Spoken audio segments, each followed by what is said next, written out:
السلام عليكم ورحمة الله وبركاته. الحمد لله وحده والصلاة والسلام على من لا نبي بعد أما بعد فأعوذ بالله من الشيطان الرجيم بسم الله الرحمن الرحيم. قال الله تعالى في كلامه المجيد: يا أيها الذين آمنوا اتقوا الله حق تقاته ولا تموتن إلا وأنتم مسلمون. وقال الله تعالى: وما خلقت الجن والإنس إلا ليعبدون. وقال الله عز وجل: فاعلم أنه لا إله إلا الله. وقال رسول الله صلى الله عليه وسلم: القرآن حجة لك أو عليك. رب اشرح لي صدري ويسر لي أمري واحلل عقدة من لساني يفقه قولي. اللهم فقهنا في الدين وعلمنا التأويل آمين يا أرحم الراحمين. আলহামদুলিল্লাহ, যাবতীয় প্রশংসা এবং গুণগান একমাত্র মহিয়ান ও গরিয়ান আল্লাহ সুবহানাহু ওয়া তাআলার জন্য, যে আল্লাহ রাব্বুল আলামিন আমাদেরকে শুধুমাত্র তার ইবাদত করার জন্যই সৃষ্টি করেছেন। যে আল্লাহ পাক ছাড়া ইবাদত পাওয়ার যোগ্য দ্বিতীয় কোনো মাবুদ নাই, যিনি মুহাম্মদ সাল্লাল্লাহু আলাইহি ওয়াসাল্লামের মতো রাসূল প্রেরণ করেছেন এবং আল কোরআনুল কারীমের মতো কিতাব নাজিল করেছেন, আমাদেরকে সুস্থ রেখেছেন, হায়াতে বাঁচিয়ে রেখেছেন, এখানে একত্রিত হওয়ার তৌফিক দান করেছেন। শুকরিয়া আদায় করি, বলি আলহামদুলিল্লাহ। আলহামদুলিল্লাহ। দরুদ এবং সালাত বর্ষিত হোক মহান আল্লাহ প্রেরিত সর্বশেষ নবী এবং চূড়ান্ত নবী, মানবতার মুক্তির দূত মুহাম্মদ রাসূলুল্লাহ সাল্লাল্লাহু আলাইহি ওয়াসাল্লামের প্রতি। আমরা দরুদ পাঠ করি: আল্লাহুম্মা সাল্লি আলা মুহাম্মদ, আল্লাহুম্মা বারিক আলা মুহাম্মদ ওয়া সাল্লিম। আমার প্রিয় ভাইয়েরা, কেমন আছেন? আলহামদুলিল্লাহ। আল্লাহ পাকের শুকরিয়া যে আল্লাহ পাক আবার আমাকে মিম্বরে বসার তৌফিক দান করেছেন। আমিন। হয়তো এই দিনটা আমরা নাও পেতে পারতাম। আল্লাহ পাকের শুকরিয়া যে আল্লাহ পাক আমাদেরকে মুসলিম পরিবারে জন্মগ্রহণ করার তৌফিক দান করেছেন, আমাদেরকে দিন বোঝার তৌফিক দান করেছেন, জীবনের উদ্দেশ্য বোঝার তৌফিক দান করেছেন। দিনের প্রতি মহব্বত আল্লাহ পাক আমাদের অন্তরে স্থাপন করেছেন। এছাড়া আমাদের একত্রিত হওয়ার তো কোনো কারণ নাই।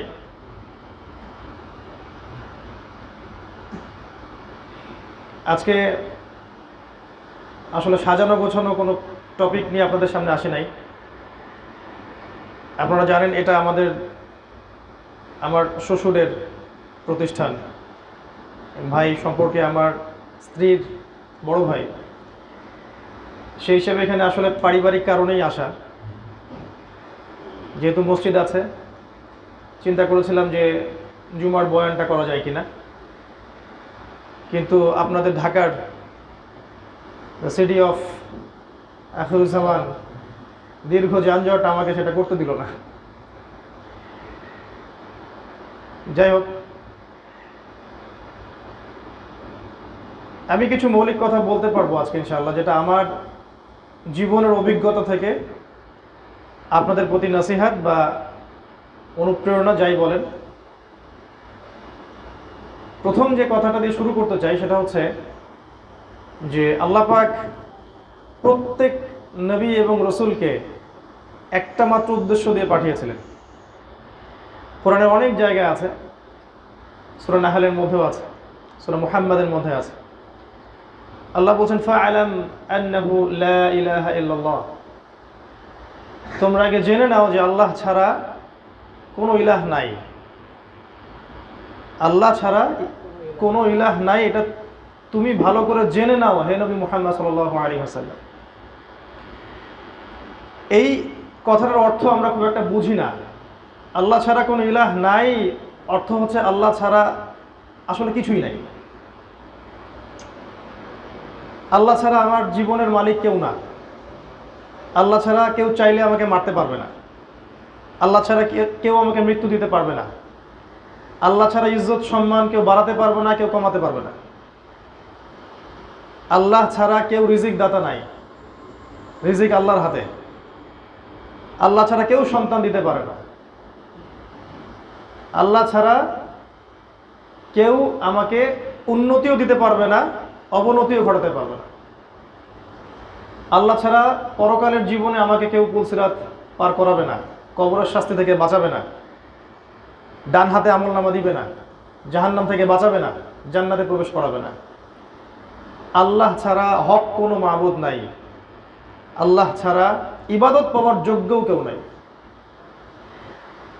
লা ইলাহা ইল্লাল্লাহের আরও আছে ব্যাখ্যা। আল্লাহ ছাড়া কারো নামে নজর মানত করতে পারবেন না। আল্লাহ ছাড়া কাউকে সিজদা করতে পারবেন না।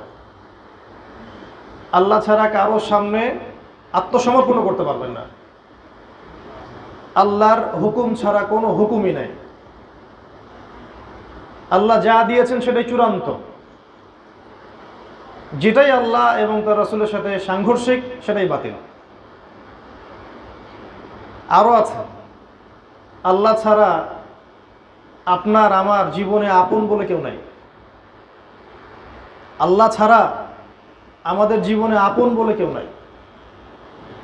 যখন মানুষ কোনো বিপদে পড়বে তখন সে সত্যিকার অর্থে আল্লাহকে চিনতে পারবে এবং আল্লাহর সাথে এত ভালো সম্পর্ক হবে, বিপদটা চলে গেলে আবার সম্পর্কটা থাকে না। আল্লাহ এটা অনেক আফসোস করে বলেছেন সূরা ইউনূসের মধ্যে, যে মানুষকে যখন বিপদ স্পর্শ করে মানুষ খুব কায়মনোবাক্যে আল্লাহকে ডাকে, আর যখন আমি বিপদটা সরিয়ে দেই সে আমার সাথে শিরক করে, আমাকে ভুলে যায়। মাররা কাআল্লাম ইয়াদউনা ইলা দুররিন মাসসা, সে এমনভাবে হেঁটে চলে যায় যে কখনো আমাকে ডাকেই নাই। এইটুকু যদি বুঝতে পারেন যে আল্লাহ ছাড়া আসলে আমাদের আপন বলতে কেউ নাই, রিজিকদাতা কেউ নাই, সৃষ্টিকর্তা, পালনকর্তা, বিধানদাতা, হায়াত মৌতের মালিক, ইজ্জত সম্মানের মালিক কেউ নাই, ইনশাআল্লাহ এতটুকু বিশ্বাস নিয়ে কেউ যদি মারা যায় ইনশাআল্লাহ তাআলা আল্লাহ পাক তাকে জান্নাত দিবেন ইনশাআল্লাহ। কারণ একটা হাদিস আছে, যার মনের মধ্যে সরিষা পরিমাণ ঈমান থাকবে, মানে এই যে এই কনসেপ্টটা যে আল্লাহই সব কিছু, জাহান্নামের শাস্তি ভোগ করলেও ইনশাআল্লাহ কোনো না কোনো দিন আল্লাহ পাক তাকে মাফ করে দিবেন। এটাই লা ইলাহা ইল্লাল্লাহ।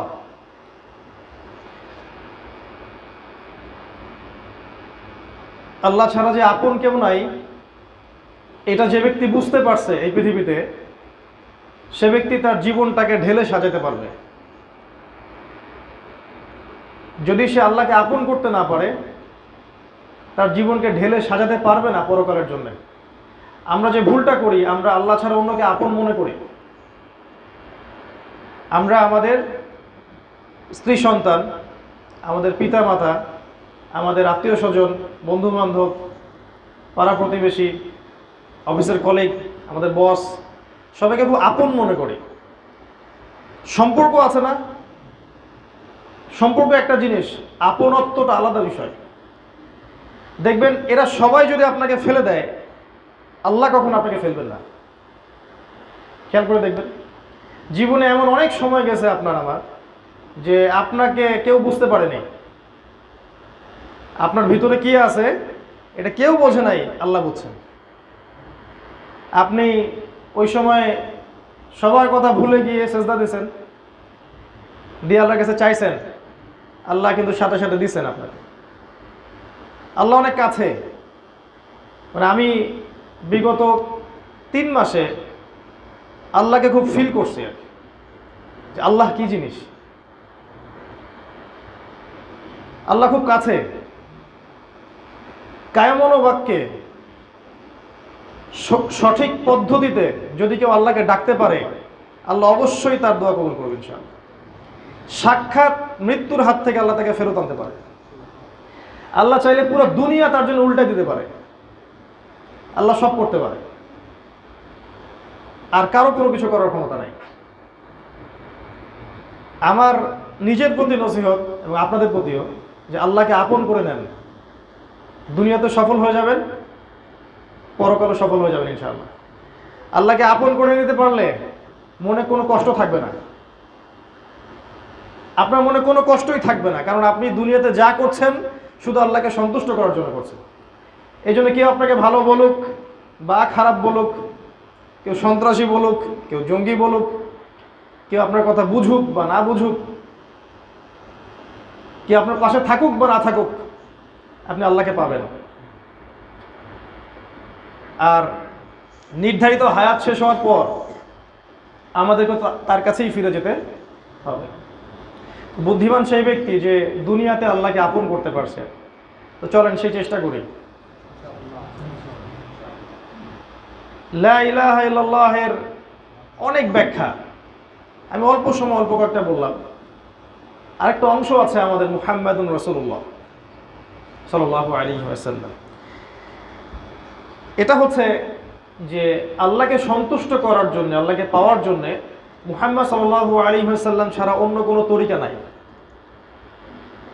এক কথা, নবী সাল্লাল্লাহু আলাইহি ওয়াসাল্লাম যেভাবে ইবাদত করেছেন, মুআমালাত করেছেন, মুআমালাত তো বোঝেন, বৈষয়িক বিষয়গুলো, যেভাবে পরিবার চালিয়েছেন, যেভাবে তিনি অর্থনীতি চালিয়েছেন, সমাজ পরিচালনা করেছেন, আল্লাহর জিকির করেছেন, যেভাবে তিনি নামাজ পড়েছেন, রোজা রেখেছেন, মানে প্রতিটা কাজ রাসূলুল্লাহ সাল্লাল্লাহু আলাইহি ওয়াসাল্লামের তরিকা মতো হতে হবে। এটা হচ্ছে মুহাম্মাদুর রাসূলুল্লাহ। মানে আপনি নিজের ইচ্ছায় কোনো আমল আসলে করতে পারবো না। মানে মন চাইলেও আমি একটা মন গড়া সিস্টেম চালু করলাম ইসলামের মধ্যে, এটা করতে পারবো না। দেখতে হবে যে ওইভাবে রাসূলুল্লাহ সাল্লাল্লাহু আলাইহি ওয়াসাল্লাম ওই কাজটা করেছেন কি করেন নাই। জুমার নামাজ 3 রাকাত পড়লে ভালো হতো না? নামাজ ভালো জিনিস, 2 রাকাত পড়লে জানে কি 3 রাকাত পড়লে তো একটু বেশি নাকি হওয়ার কথা। ক্যালকুলেশন তাই বলে 4 পড়লে আরো বেশি নাকি হওয়ার কথা, কিন্তু আপনি আমি 2 এর বেশি পড়তে পারবো না। ফরজের কথা বলছি কেন? কারণ রাসূল সাল্লাল্লাহু আলাইহি ওয়াসাল্লাম এটাকে অনুমোদন দিয়েছেন, অন্য কিছুকে অনুমোদন দেন নাই। প্রতিটা ইবাদত, রোজা শাবান মাসে রাখা যায় না, রমজান মাসে না রেখে, বা রমজানেও রাখলাম আবার আগে পিছিয়ে 2 মাস রাখলাম, 3 মাস, ভালো কাজ তো। হজ করতে মানুষ মক্কায় যায়, আমরাও না হয় হজের একটা জায়গা বানালাম, আমরাও হজ করলাম।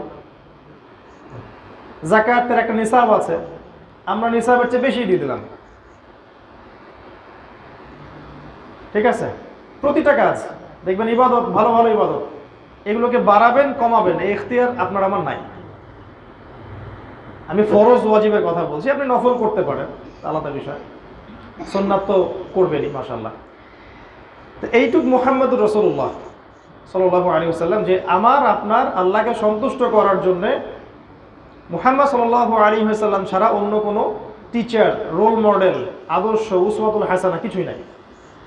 হ্যাঁ, কারো কাজ যদি রাসূল সাল্লাল্লাহু আলাইহি ওয়াসাল্লামের সাথে মিলে যায়, যে কারো কথা, যে কারো কাজ, বা যে কারো ইস্তেহার, বা যে কারো ফতোয়া দেখা যায় যে হ্যাঁ রাসূল সাল্লাল্লাহু আলাইহি ওয়াসাল্লাম সাহাবীদের সাথে মিলে যাচ্ছে, নিতে আমার কোনো আপত্তি নাই। কিন্তু যে কারো কথাই যদি রাসূলুল্লাহ সাল্লাল্লাহু আলাইহি ওয়াসাল্লামের সাথে না মেলে, তার সাহাবীদের আমলের সাথে না মিলে, সেটা গ্রহণ করতে আপনি আমি বাধ্য না, বরং সেটাকে রিফিউজ করাটাই হচ্ছে ঈমানের পরিচয়। তো প্রত্যেক নবী রাসূল এই দাওয়াতটুকু নিয়ে আসছেন, লা ইলাহা ইল্লাল্লাহ, আর আমাদের জন্য মুহাম্মাদুর রাসূলুল্লাহ। ঈসা আলাইহিস সালামের সময় ঈসা আলাইহিস সালামকে নিয়েছিল, তার আগে মুসা আলাইহিস সালামকে নিয়েছিল, আমাদের জন্য এতটুকু। আর এইটা আল্লাহ পাক সূরা জারিয়াতের মধ্যে বলেছেন 56 নম্বর আয়াতে। আল্লাহ বলছেন, ওয়ামা খালাকতুল জিন্না ওয়াল ইনসা ইল্লা লিয়াবুদুন, আমি আল্লাহ মানুষকে শুধুমাত্র আমার ইবাদত করার জন্যই সৃষ্টি করেছি। মানুষকে এবং জিনকে। জিনে বিশ্বাস করেন কি না? আমাদের মডার্ন ওয়ার্ল্ড তো জিনে বিশ্বাস করে না। মেডিকেল সায়েন্সকে গিয়ে বলেন তো জিনে বিশ্বাস করে নাকি? আমাদের যে উন্নত সভ্যতা, যেগুলা যারা বস্তুবাদী জ্ঞানটাকে চূড়ান্ত মনে করে, বাহ্যিক চোখ দিয়ে যে জ্ঞানটা অর্জন করে এটাকে চূড়ান্ত মনে করে, ইন্টারনাল নলেজটাকে তারা অস্বীকার করে, ওহির জ্ঞান এটাকে অস্বীকার করে। যে জ্ঞান আল্লাহর পক্ষ থেকে আসতে পারে, এই কনসেপ্ট ওরা বিশ্বাসী না। কিন্তু ওদের কনসেপ্ট হচ্ছে পরীক্ষা নিরীক্ষা, যুক্তি, দর্শন, বিজ্ঞান এগুলো দিয়ে যে আপনি অ্যাচিভ করবেন, প্রত্যক্ষ করবেন, প্রমাণ করতে পারবেন, এটাই নলেজ। এর বাইরে তো নলেজ নাই, তাহলে জিন তো প্রমাণ করতে পারবেন না। অতএব জিনের কনসেপ্ট বাদ। ইভেন আপনি তো আল্লাহকেও প্রমাণ করতে পারবেন না। কোথায় আল্লাহ, হাত কেমন আল্লাহর, আল্লাহর কি পা আছে, চেহারা কেমন, এটা তো প্রমাণ করতে পারবেন না ওদের মতে, তাহলে নাই। ওরা জ্ঞান তত্ত্বের এই জায়গায় একটা ভুল করে। ওদের সাথে আমাদের একটা পার্থক্য আছে। আমরা বিশ্বাস করি জ্ঞান আল্লাহর পক্ষ থেকে আসে এবং ওহির জ্ঞানই চূড়ান্ত। শুধুমাত্র বাহ্যিক জ্ঞান সব কিছু না, অভ্যন্তরীণ ইন্টারনাল জ্ঞান আছে। তো যদি দেখা যায় যে আপনি জিনকে অস্বীকার করেন, তাহলে কোরআনে সূরা জিন বলে একটা সূরা আছে, এটাকে অস্বীকার করে ফেলছেন, তাহলে সে কি আর মুসলিম থাকবে? থাকবে না। তাহলে আমাদের আকীদাগুলোকে ঠিক করতে হবে। যেমন লা ইলাহা ইল্লাল্লাহ নিয়ে কিছু কথা বললাম, মুহাম্মদুর রাসূলুল্লাহ নিয়ে কিছু কথা বললাম। তো আল্লাহ বলছেন আমি জিন এবং মানুষকে শুধুমাত্র আমার ইবাদত করার জন্যই সৃষ্টি করেছি। তাহলে এখানে আমরা কি পাইলাম? আমাদের দুনিয়াতে আসার উদ্দেশ্য কি, কি জন্য আসি দুনিয়ায় বেঁচে? এখনকার তরুণ প্রজন্মকে জিজ্ঞাসা করেন কি জন্য বেঁচে আছে? পলিটিক্যাল পাওয়ারের জন্য, কেউ স্ট্যাটাসের জন্য, কেউ একটা ভালো চাকরি, জীবনে প্রতিষ্ঠিত হওয়ার জন্যে, বা একটা ভালো সুন্দরী স্ত্রীর জন্যে, বা গার্লফ্রেন্ডের জন্যে। যারা পৌরত্বে চলে গেছে ওদেরকে জিজ্ঞাসা করেন আপনারা কি জন্য বেঁচে আছেন দুনিয়ায়, আপনার দুনিয়াতে বেঁচে থাকার উদ্দেশ্য কি? কি অ্যান্সার আসে দেখেন। আমাদের বাচ্চাদেরকে আমরা যারা বড় করতেছি, আমাদের পিতা মাতাদেরকে বলেন যে কি উদ্দেশ্যে বাচ্চাদেরকে বড় করতেছে। আল্লাহ এখানে আমাদের পৃথিবীতে অবস্থান করার উদ্দেশ্য বলছেন, কি জন্য পৃথিবীতে বেঁচে আছি আমরা। ওয়ামা খালাকতুল জিন্না ওয়াল ইনসা ইল্লা লিয়াবুদুন, আমার ইবাদত ছাড়া অন্য কোনো কাজের জন্য আমি তোমাদেরকে সৃষ্টি করিনি। তো এখন সাথে সাথে আক্রমণাত্মক একটা অ্যান্সার চলে আসবে ওই গডলেস ওয়ার্ল্ড থেকে, তাহলে আমরা কি আর হাট বাজার করবো না, তাই না? বিয়ে শাদী করবো না, পড়াশোনা করবো না, সারাদিন খালি নামাজই পড়বো। তো তাদেরকে একটা জিনিস বোঝানো যায়নি, আমরা আবার বুঝাই যে রাসূলুল্লাহ সাল্লাল্লাহু আলাইহি ওয়াসাল্লামের সুন্নাহ মোতাবেক প্রত্যেকটা কাজ করাই ইবাদত। মানে আমি বিছানায় গেলাম, রাসূলের মতো ওই যে 3 কুল পড়ে আপনি ফু দিলেন, সূরা বাকারার শেষ 2টা আয়াত পড়লেন, সম্ভব হলে সূরা মুলক পড়লেন, আয়াতুল কুরসি পড়লেন, ঘুমালেন, এই ঘুমটা আপনার ইবাদত। আপনি রাসূলের মতো সালাত পড়ছেন, ইবাদত। সকালবেলা তো বাথরুমে গেলেন, মিসওয়াক করলেন, বাথরুম করলেন, রাসূলের সুন্নাহ মোতাবেক, ইবাদত। সকালে নামাজ পড়ে নিজের শরীরকে সুস্থ রাখার জন্য আপনি ব্যায়াম করছেন বা হাঁটছেন। সুস্থ কেন রাখছেন? সুস্থ রাখবো এই নিয়াতে যাতে করে আল্লাহর ইবাদত আরো বেশি করে করতে পারে, ওইটাও ইবাদত। তখন ব্যায়ামটাও ইবাদত। আপনি খাচ্ছেন, কি জন্য খাবেন? খাওয়ার জন্য কেউ বাঁচে, আবার কিছু মানুষ বাঁচার জন্য খায়। আমাদেরকে বাঁচার জন্য খেতে বলা হয়েছে, যে আমরা এমন খাবার খাবো যেগুলো পুষ্টিকর, হাইজেনিক, যেগুলো আমাদের শরীরে ক্ষতি করবে না এবং যেগুলো দিয়ে আমরা আরও শারীরিক মানসিক শক্তি অর্জন করবো, ইবাদত করতে পারবো। খাওয়াটা কি হলো তাহলে? ইবাদত। আপনি যাচ্ছেন মনে করেন পড়াশোনা করতে স্কুল কলেজে, আপনার পড়াশোনাটা হয় আল্লাহর দিন জানার উদ্দেশ্যে, বা যদি সেকুলার সাবজেক্টেই পড়েন, কিন্তু আপনার উদ্দেশ্য হচ্ছে এই জ্ঞানটা অর্জন করে আমি দিনের খেদমত করব, এটাও ইবাদত। অনেকে বলে ভাই আমি তো কম্পিউটার সায়েন্সে পড়ি, আমি কি পড়াশোনা ছেড়ে দিব? আপনাকে এটা বলছি ছাড়তে হবে। বরং ওই পড়াশোনাটা আপনি ইসলামের দিকে কাজে লাগান না কেন? তাহলে মুসলিমদের আরও উপকার হচ্ছে, তাই না? প্রযুক্তিগত দিক থেকে কারা আগায় গেছে? আমরা না ওরা? আমরা যে পিছায় আছি এটা কি আমাদের জন্য কি কল্যাণকর? আমরা বলছি এগুলো পড়াশোনার দরকার নাই, হারাম। কথা ঠিক আছে? ঠিক নাই। পড়াশোনা করবে, এই পড়াশোনাগুলোকে দিয়ে ইসলামের খেদমত করতে হবে। আমাদের স্বতন্ত্র কোনো অ্যাপস আছে? স্বতন্ত্র কোনো মানে আলাদা কোনো যে ইন্টারনেট প্রযুক্তি যেটার মানে মূল চাবিকাঠি আমাদের হাতে, এরকম আছে? স্বতন্ত্র কোনো ব্যাংকিং সিস্টেম, স্বতন্ত্র কোনো প্রযুক্তি যেটা দিয়ে স্যাটেলাইট ওরা নিয়ন্ত্রণ করছে, আমাদের কোনো প্রযুক্তি স্বতন্ত্র আমাদের শুধু মুসলিমদের থাকলেও কিন্তু খুব কম। এই পিছায় গেলাম কি জন্যে? কারণ সায়েন্সের প্রত্যেকটা বিষয় তো আমরা তৈরি করেছি না, প্রতিটা বিষয় কিন্তু আমাদের হাত থেকেই ওরা নিয়েছে। তো আমরা যে পিছায় গেলাম কিছু ভুল ফতোয়ার কারণে। আবার আমরা বললাম যে ইংরাজি শেখার দরকার নাই, তারপরে যে এইসব সাবজেক্ট পড়ার দরকার নাই। তো একটা সময় পর্যন্ত মানুষ আর ওগুলোর সামনে গেল না, এভাবে মুসলিম উম্মাহ পিছায় গেল। এখন একটা ফোন কিনতে হলেও আমাকে চাইনিজ প্রযুক্তির উপর ডিপেন্ড করতে হচ্ছে, আর ওই প্রযুক্তি দিয়ে তারা সারা ওয়ার্ল্ড চুষে ফেলছে, ডমিনেট করছে।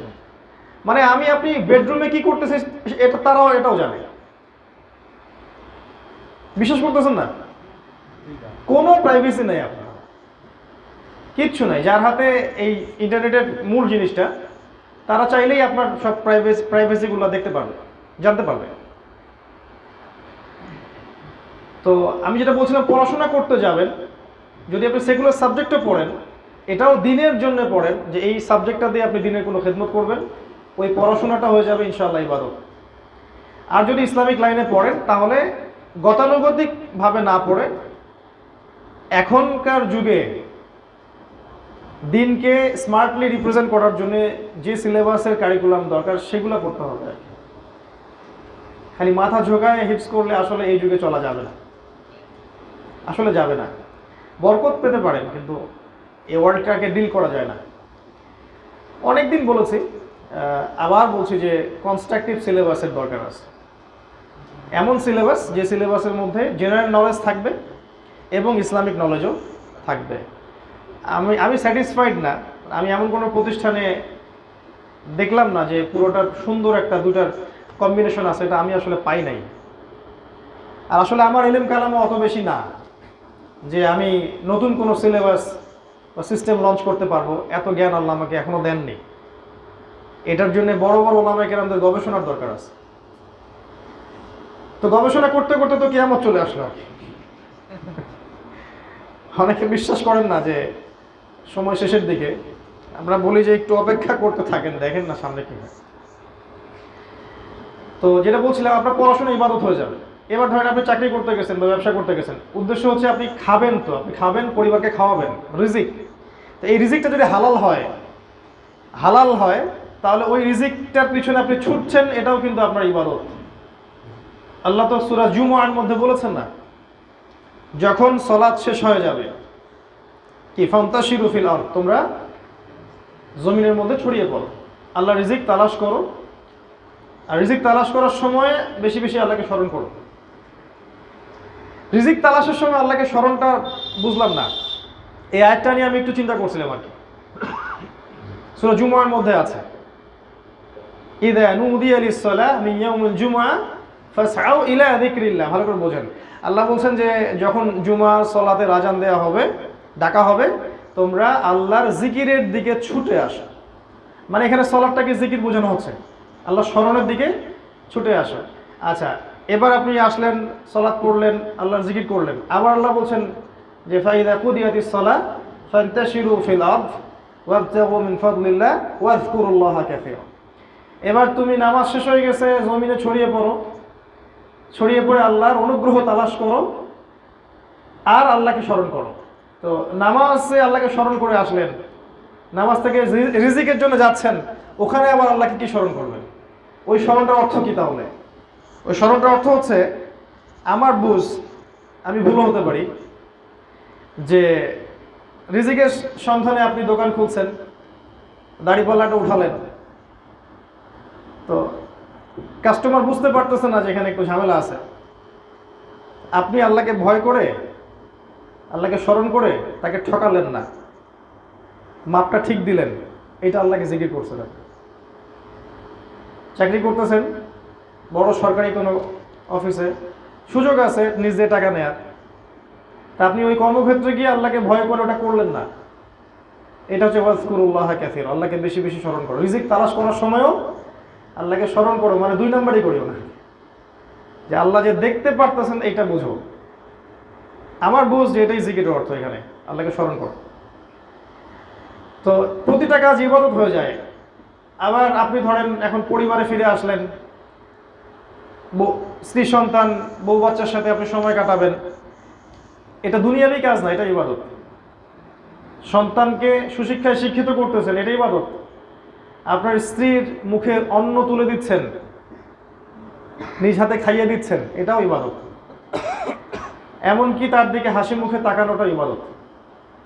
এমনকি তার সাথে মিলিত হওয়া বা অন্তরঙ্গ সম্পর্কটাও ইবাদত। এটা কি আমরা জানি? এটা জানা উচিত ছিল কৈশোর বয়স থেকেই, তাহলে সে অন্য কোনো জায়গায় প্রশান্তি খুঁজত না। আল্লাহ যা হালাল করেছেন এর মধ্যে যে প্রশান্তি আছে, হাজারটা হারামে সেই প্রশান্তি আপনি পাবেন না।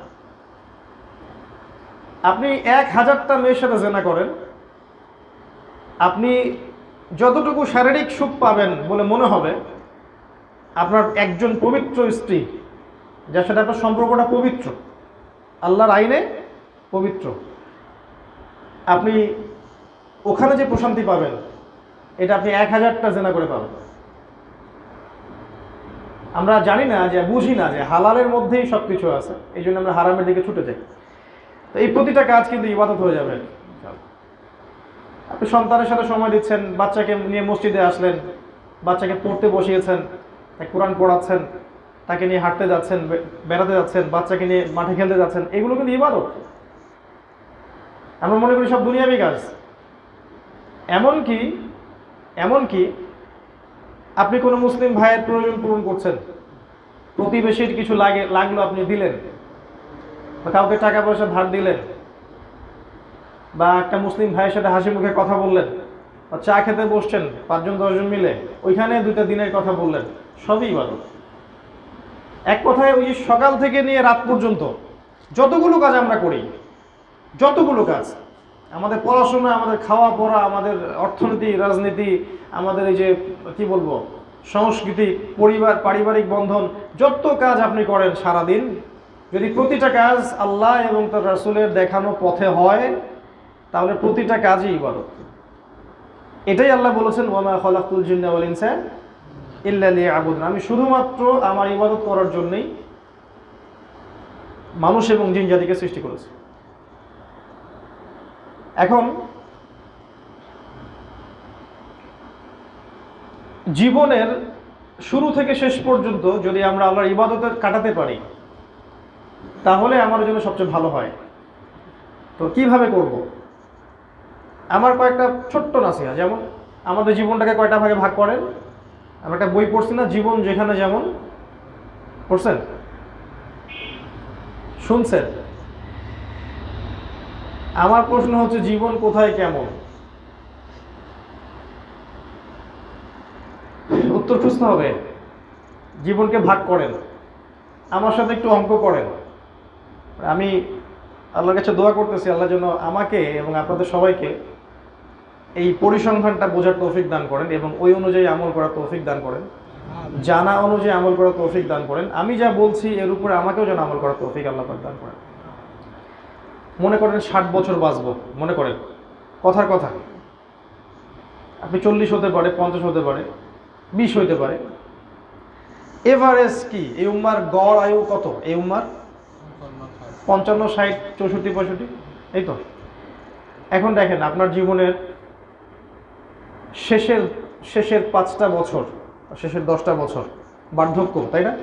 চুলদারি সব পাকা, শরীর চাইলেও যায় না, তাহলে আপনার লাস্টের 10 মাইনাস করেন। ওই সময় আপনি যদি মন চায় যে আমি সারা দিন সারা রাত আল্লাহর ইবাদত করব, সম্ভব না। পারবো? এবার জীবনের শুরুর 10 বছরে আসেন।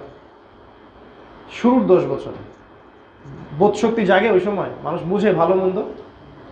এখনকার জেনারেশন তো 20 বছরও বোঝে না ভালো থেকে মন্দ, তাই না? আগে একটা যুগ ছিল মানুষ তাড়াতাড়ি ম্যাচিউর হইতো, এখন সহজে ম্যাচিউর হয় না। পরিবার হতেই দেয় না ম্যাচিউর। পরিবার মনে করে আমার সন্তানটা বড় হয় না, বড় হতে দিচ্ছে না, তো বড় হবে কিভাবে?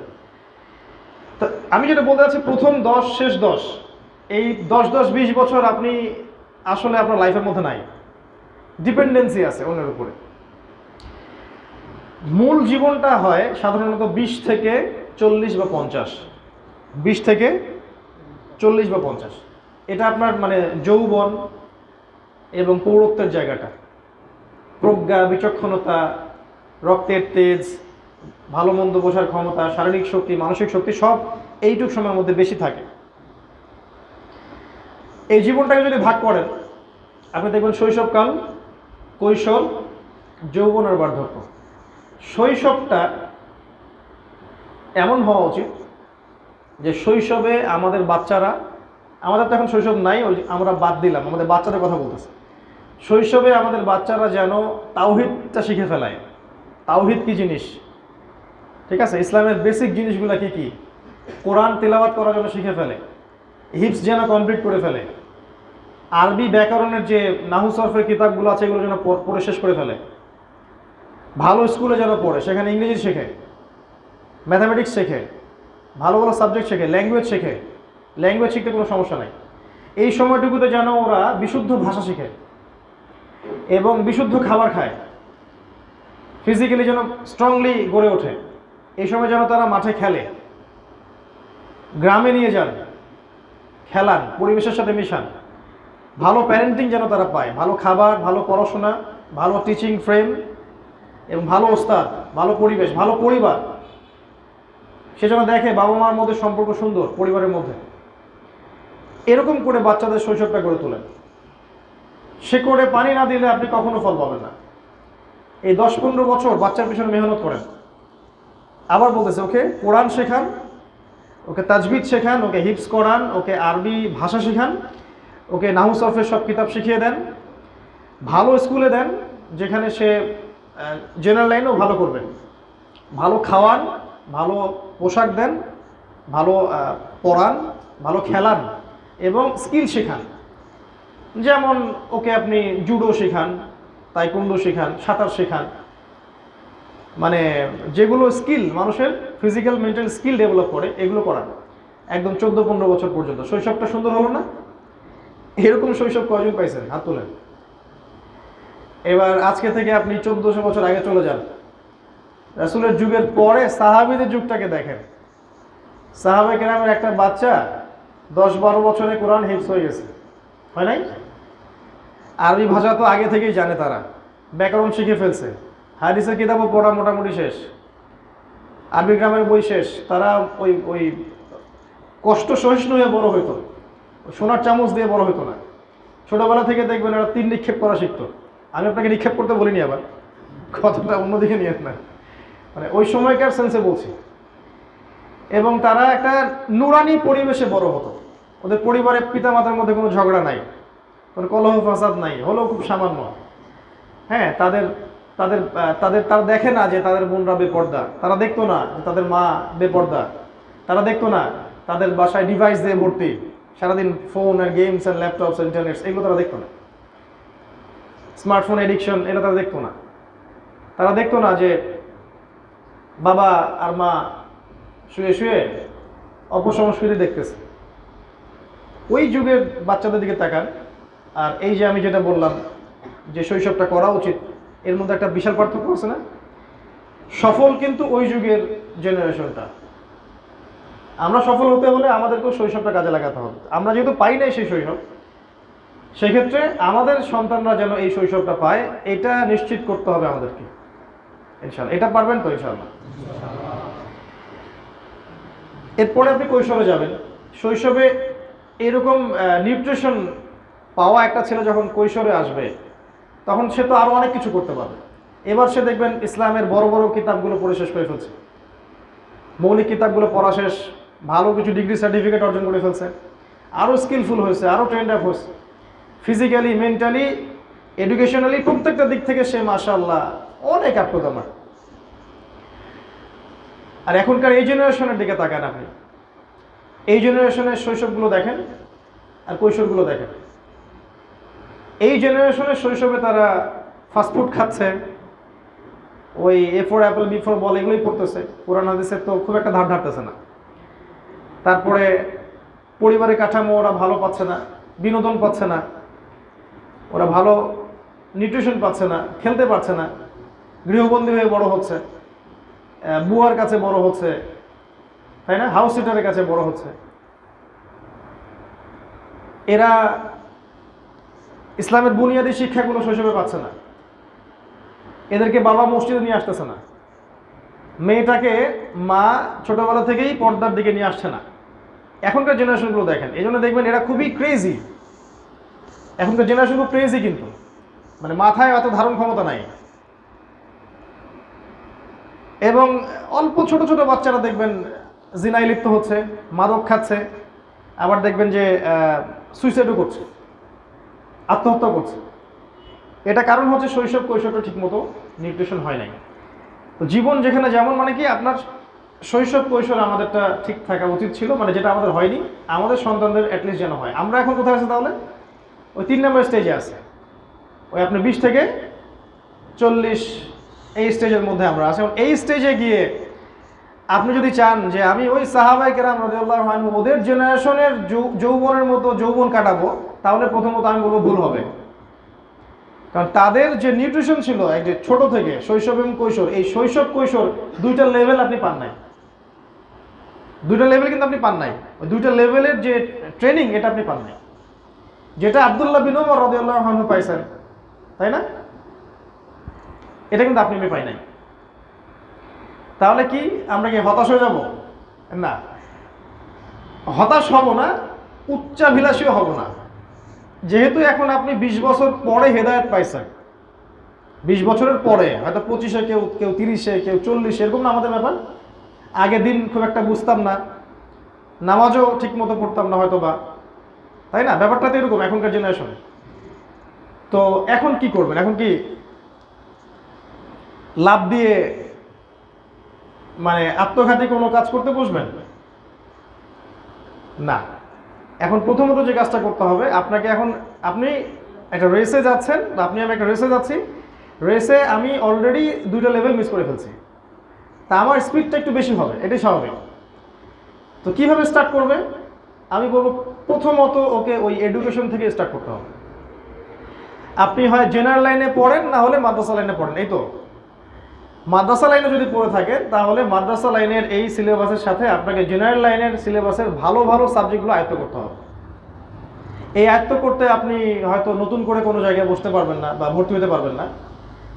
বিভিন্ন কোর্সের মাধ্যমে আপনাকে এটা আয়ত্ত করতে হবে। যারা মাদ্রাসা লাইনের স্টুডেন্ট তাদেরকে বলছে, মাদ্রাসার বইগুলোর পাশাপাশি জেনারেল লাইনের যে, যেমন এই যে আপনার কি বলবো, ইংরেজি, তারপরে আপনার ইতিহাস, অর্থনীতি, বিশ্ব রাজনীতি, এই সাবজেক্টগুলো পড়তে হবে। যারা মাদ্রাসার ছাত্র তাদেরকে বলছি, যদি আপনি না পড়েন তাহলে আপনার এই একমুখী জ্ঞান দিয়ে খুব একটা উম্মার খেদমত করা সম্ভব না এই যুগে। আর যারা জেনারেল লাইনে পড়ছি তাদেরকে যেটা করতে হবে, জেনারেল লাইনে পড়ার পাশাপাশি ইসলামিক বেসিক সাবজেক্টগুলো পড়তে হবে এখন থেকে। যেমন কোরআন তেলাওয়াত, আরবি ভাষা শেখা, ভালো ভালো তাফসীর পড়া, ওস্তাদদের সোহবতে থাকা, যদি সম্ভব হয় ওই সব মাদ্রাসায় ভর্তি হওয়া যেখানে জেনারেল লাইনে পড়েও ইসলামিক পড়াশোনা করার সুযোগ আছে। এরকম মাদ্রাসা কিন্তু ঢাকায় অনেক আছে। এছাড়া কোনো অপশনই নেই আপনার কাছে, কারণ আপনি নতুন করে আবার মাদ্রাসায় ভর্তি হতে পারবেন না। আর যদি এটাও করতে না পারেন, তাহলে বিষয়ভিত্তিক ভালো ভালো বই নেন, কোরআনের তাফসীর নেন, হাদিসের বইগুলো কেনেন, ইতিহাসের বই কেনেন, আপনি ফিকহের বই কেনেন, কি বলবো, অর্থনীতির বই কিনেন, বিশ্ব রাজনীতির বই কিনেন। এগুলো কিনে বাসায় একটা সমৃদ্ধ লাইব্রেরি করেন, নিয়মিত পড়াশোনা করেন। এটা ছাড়া আর কোনো অপশন আমার জানা নাই।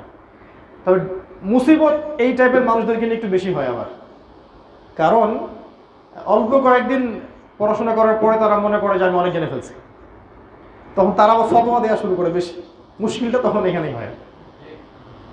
তো এটা করতে না গিয়ে যদি আপনি জ্ঞান অর্জনের জন্য পড়তে চান, আমি বলবো যেটা খুব ভালো পজিটিভ একটা বিষয়। এইটুক সময়ই আপনার আমার হায়াত, এই যে 20 থেকে 40 বা 50। তো প্রথমে পড়াশোনা, তারপরে এই পড়াশোনা অনুযায়ী আমল করতে হবে। আল্লাহ পাক যেন আমাকে এবং আপনাকে সবাইকে তৌফিক দান করেন। এই সময়টুকুর মধ্যে কিন্তু আপনি বিয়ে শাদী করবেন। বিয়ে শাদী করলে আমি বলবো যে অবশ্যই এমন কাউকে বিয়ে করেন যে আপনাকে আল্লাহ পর্যন্ত পৌঁছায় দিতে পারে, বা আল্লাহকে পাওয়ার এই যে মিশন, এখানে আপনাকে সহযোগিতা করবে। এটা পাওয়া খুবই খুবই খুবই ডিফিকাল্ট। সেজদায় পড়ে পড়ে আল্লাহর কাছে দোয়া করতে হয়, প্রচুর দোয়া করতে হয়, আল্লাহর উপর সম্পূর্ণ ছেড়ে দিতে হবে। আল্লাহ, ওই রকম কোনো জীবন সঙ্গিনী আপনি আমার জীবনে মিলাই দিয়েন যে আমাকে আপনার পর্যন্ত পৌঁছার এই যে মিশন, এই মিশনে আমাকে সহযোগিতা করবে।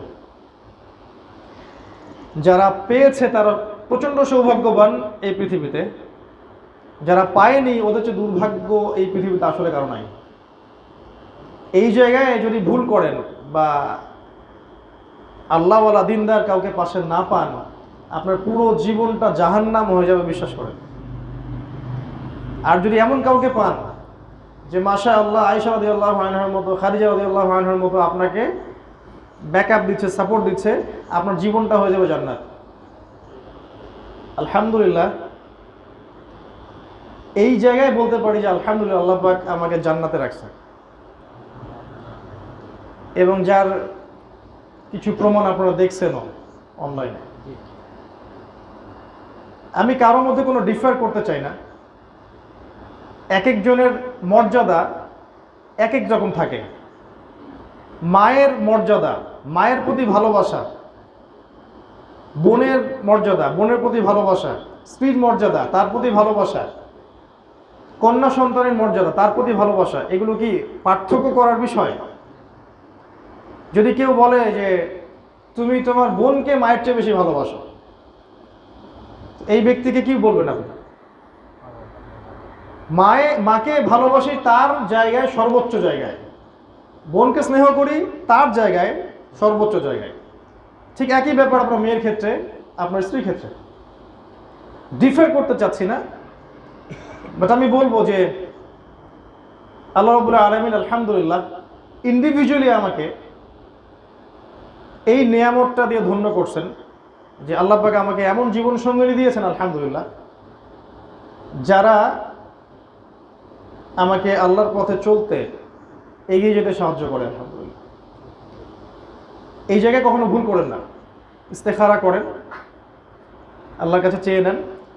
কখনো সম্পত্তি দেখতে যায়েন না, কখনো রূপ সৌন্দর্য দেখতে যায়েন না, কখনো বংশকে সবচেয়ে বেশি প্রাধান্য দিয়েন না। যদি তিনটা ভালো থাকে আলহামদুলিল্লাহ, তিনটা যদি নাও থাকে, দুইটা থাকে বা একটা থাকে, আপনি দিনদারিতাকে প্রাধান্য দেন, আর কিছু দেখেন না, ইনশাআল্লাহ আপনি জিতবেন।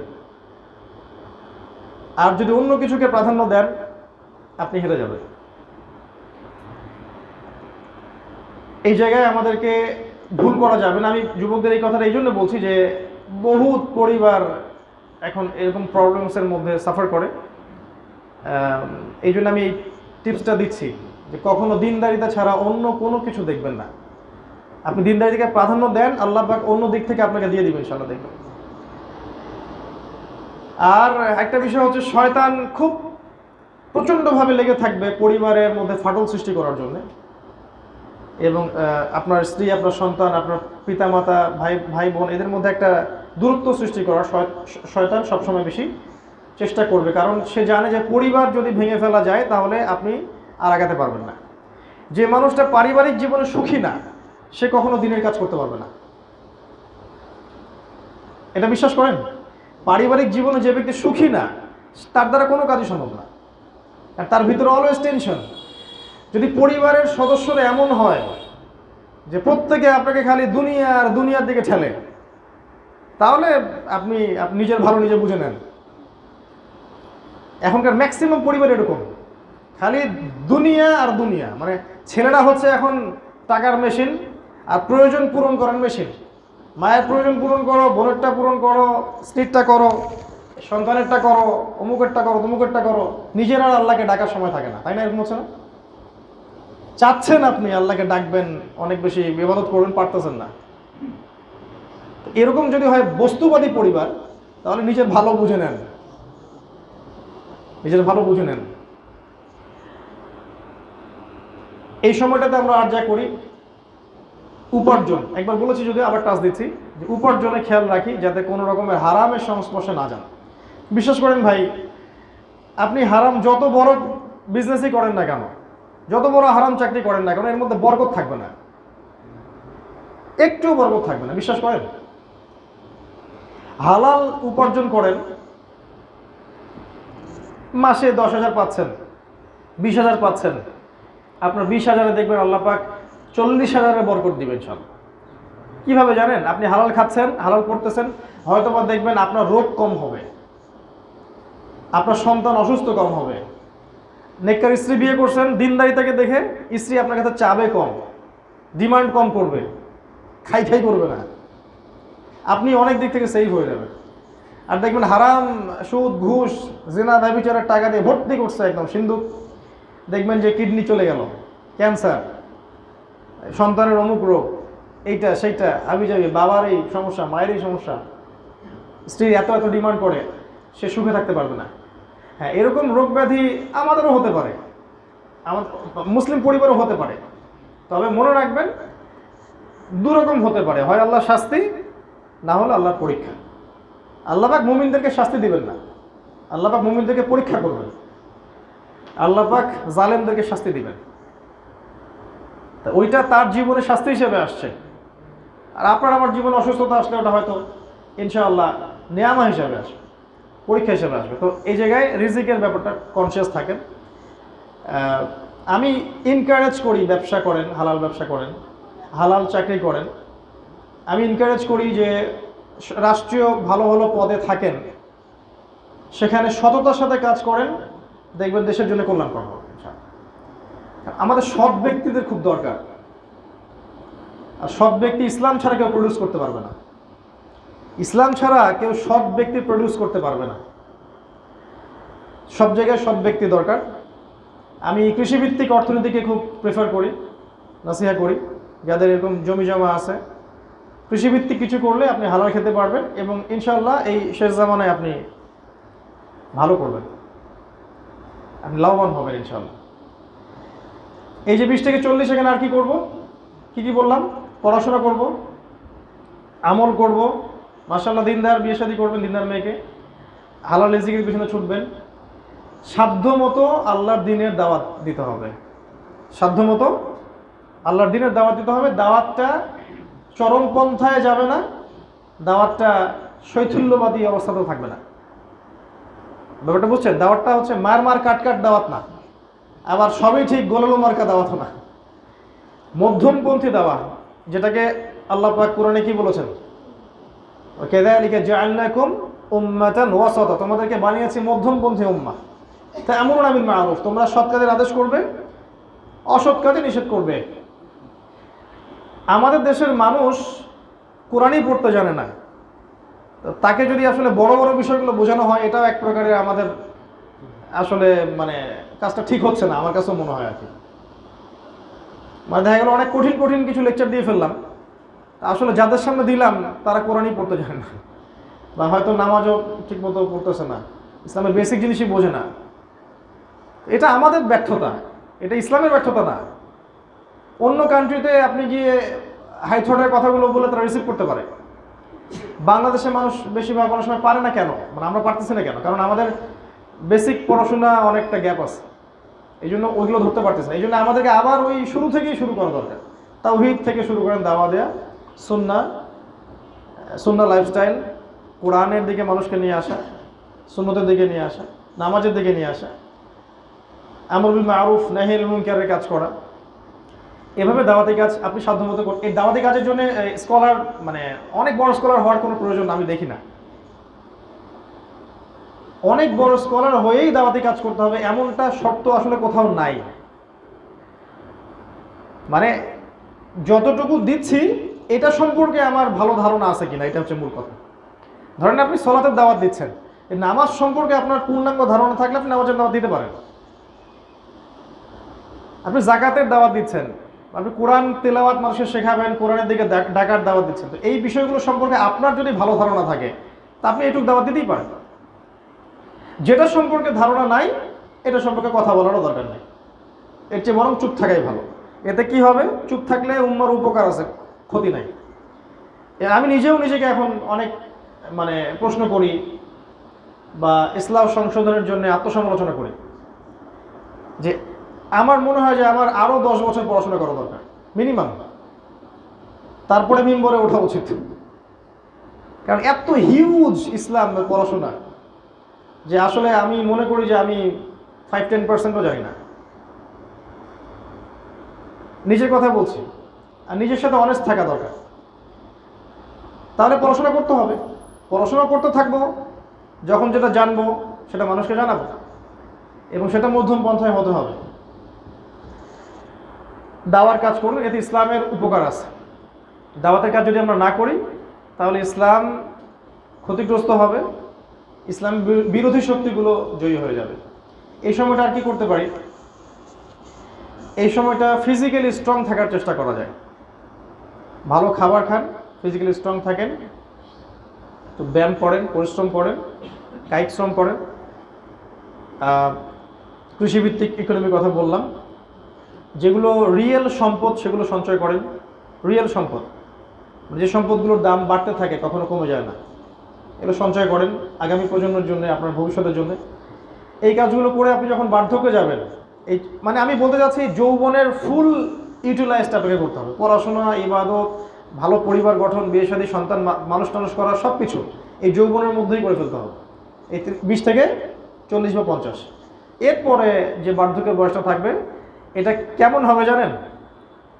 আমি একটা বই পড়েছি, নামটা এখন মনে করতে পারতেছি না, যে যৌবনকালে যার অ্যাটিটিউড যেমন থাকে আল্লাহ পাক তার বার্ধক্যটা ঠিক ওই রকম করে দেন। খেয়াল করে দেখবেন, যৌবনকালে খুব পাপী ছিল, দেখুন বুড়া বয়সে গিয়ে জেনা করতেছে, দেখেন নাই জিনিসগুলো? যৌবনকালে সারাদিন এই যে মুভি টুভি হাবিজাবি দেখে সময়টা নষ্ট করতো, তাস খেলতো, জুয়া খেলতো, স্মাগলিং করতো, মাদক নিত, বার্ধক্যে গিয়েও সে এটা ছাড়তে পারেনি। আর খুব কম মানুষ দেখা যায় বার্ধক্যে হেদায়েত পেয়ে যায়। এক চিল্লা দিয়ে আসলো, মনে করলো যে আমি তো হেদায়েত পেয়ে গেছি, মাশাআল্লাহ, আমার সবগুলো মাফ। আগে যে সারা জীবন সুদ খাইলেন, এবং অনেক মানুষের রক্ত চুষে খাইছেন, তো আপনি আপনারটা না হয় বুঝলাম যে আল্লাহ মাফ করে দিল, অন্য মানুষের যে হক, অনেক মানুষের যে আবার টাকা পয়সা মেরে খাইছেন, দেন নাই, এটা কি হবে? বোনের জমিটা তো ফেরত দেন নাই। পাগড়ি পড়লে, দাড়ি টুপি জুব্বা পড়লেই তো সব হয়ে যায় না। আগের বিষয়গুলো ক্লিয়ারিফাই করতে হবে না? ঋণ পরিশোধ করতে হবে, অন্যের হক শোধ করতে হবে, অন্যের কাছে অন্য কিছু পেয়ে থাকলে ওটা ফেরত দিতে হবে, এমনকি কাউকে কষ্ট দিয়ে থাকলে মাফ নিতে হবে। তারপরে ক্লিয়ারিফাই হতে হবে, পরিশুদ্ধ হতে হবে, পিউরিফাই হবেন, তার আগে না। নিজের সাথে জড়িত পাপ, মানুষের সাথে জড়িত পাপ, দুইটা পাপ হয়, মানে সরি, আল্লাহর সাথে জড়িত পাপ আর মানুষের সাথে জড়িত পাপ। যদি আল্লাহর সাথে জড়িত পাপ হয়ে থাকে, আল্লাহ চাইলেই ক্ষমা করতে পারেন। মানুষের সাথে জড়িত পাপ হলে মানুষের কাছেই মাফ নিতে হয় বা পরিশোধ করে দিতে হবে। তো আমি বলছিলাম যে বার্ধক্যটা এমন হয়, সাধারণত যৌবনটা যেমন হয়, তো যৌবনটা যদি আমরা ইসলামের সর্বোচ্চ প্রয়োগ করতে পারেন, বার্ধক্য ভালো হবে ইনশাল্লাহ। আপনি সুস্থ থাকবেন, রোগ ব্যাধি ইনশাল্লাহ আমাদের কম হবে, ইনশাল্লাহ দেখবেন ওই বয়সেও আপনি ছুটতে পারেন। আমি অনেক স্কলারকে দেখেছি যে 70+ বয়স হয়ে গেছে, এখনও তার মানে প্রাণপণ দাওয়াতি কাজে ছুটে বেড়ায়। এইখানে মসজিদে বয়ান করতেছে, ওইখানে চিল্লা দিচ্ছে, ওইখানেই করতেছে, থেমে থাকতে পারে না, কারণ যৌবনের ট্রেনিংটা ওরকম ছিল। অনেকে তো এক দেশ থেকে আরেক দেশ সফর করে বেড়াচ্ছে। তো যাদের এই শৈশব, কৈশোর, যৌবনে এগুলো ছিল না, তারা কি বার্ধক্যে ওইরকম হইতে পারবে? মনে হয় সম্ভব না। ইল্লা মাশাআল্লাহ, আল্লাহ পাক যদি খাস করে কাউকে হেদায়েত করেন, সেটা আলাদা বিষয়। এইভাবে জীবন যেখানে যেমন যদি সাজাই, বার্ধক্যটা ইনশাআল্লাহ আরও বেশি ইবাদতে যাবে, আপনার ঝামেলা মুক্ত। আপনি দেখেন আর্লি বিয়ে করছেন, সন্তান বড় হয়ে গেছে, হালাল খাইছেন, সম্পদ সেভ করছেন, এখন ভালোভাবে বসে বসে খাইতে পারতেছেন, মাশাআল্লাহ। ফিজিক্যালি ফিট আছেন, ইমান নাকিদা সব অর্জন করছেন, এলেম কালাম অর্জন করছেন, শেষ বয়সটাতে গিয়ে আপনি আল্লাহর ইবাদতে জীবনটা পার করতে পারবেন ইনশাআল্লাহ।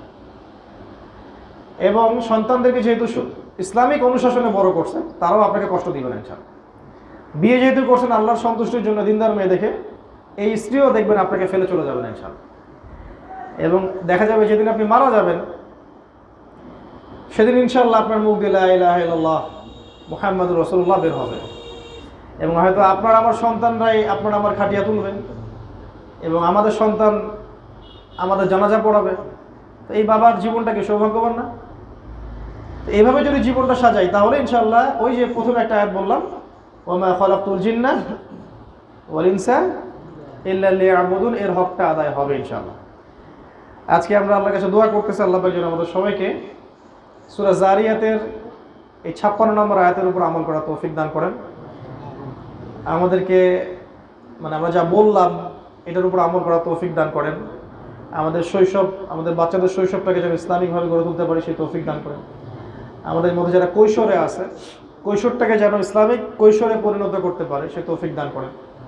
আমরা বেশিরভাগই যৌবনে আছি, এই যৌবনটাকে যেন আমরা আমাদের লেখাপড়া, আমাদের ইবাদত, আমাদের আমল, আকীদা, আখলাক, উত্তম চরিত্র, উত্তম পরিবার, হালাল অর্থনীতি এগুলোতে সাজাতে পারি এই তৌফিক আল্লাহ পাক যেন আমাদের সবাইকে দান করেন।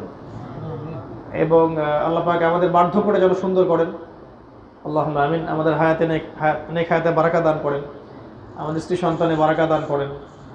আল্লাহ পাক আমাদের দৃশ্য অদৃশ্যের সব বালা মুসিবত বিপদ আপদ থেকে আল্লাহ পাক যেন হেফাজত করেন। আমাদের মধ্যে যারা মারা গেছেন আল্লাহ পাক সবাইকে যেন মাফ করে দেন। আমাদের মধ্যে যারা অসুস্থ আছে আল্লাহ পাক সবাইকে যেন সুস্থ করে দেন। এই দোয়াগুলো করে আমি আজকের মতো সংক্ষিপ্ত এই বয়ান শেষ করছি। ইনশাআল্লাহ আগামীতে আল্লাহ চাইতো আপনাদের সাথে আবারও কথা হবে ইনশাআল্লাহ। আমরা সবাই একে অপরের জন্য দোয়া করবো। স্পেশালি আমি খুব করে নিজের জন্য দোয়া চাচ্ছি যে আমার এখনও আরও কিছু পড়াশোনা বাকি আছে, ইনশাআল্লাহ এইগুলো যেন আমি সুন্দর মতো কভার করতে পারি, এই দোয়াটা করবেন। এবং আল্লাহ যেন উম্মার খেদমত করা তৌফিক দান করেন, এই দোয়া করবেন। নিরাপদে রাখেন, নিরাপত্তা দান করেন। এবং আমি যেন জানা অনুযায়ী আমল করতে পারি, এই দোয়াটা করবেন। আগামী দিনে যেন আমরা উম্মার কল্যাণে আমাদের সাধ্যমতো চেষ্টা করতে পারি, যাতে আমাদের মুসলিম উম্মা, আমাদের দেশ, আমাদের জাতি, আমাদের সব কিছু যেন খায়ের পায়, আমাদের কাছে কল্যাণ পায়, অকল্যাণ না পায়। আল্লাহ পাক যেন আমাদেরকে তৌফিক দান করেন। আমি দোয়া করি সুবহানাকা আল্লাহুম্মা বিহামদিকা আশহাদু আল্লা ইলাহা ইল্লা আনতা আস্তাগফিরুকা ওয়া আতুবু ইলাইক। আসসালামু আলাইকুম ওয়া রাহমাতুল্লাহি ওয়া বারাকাতুহু।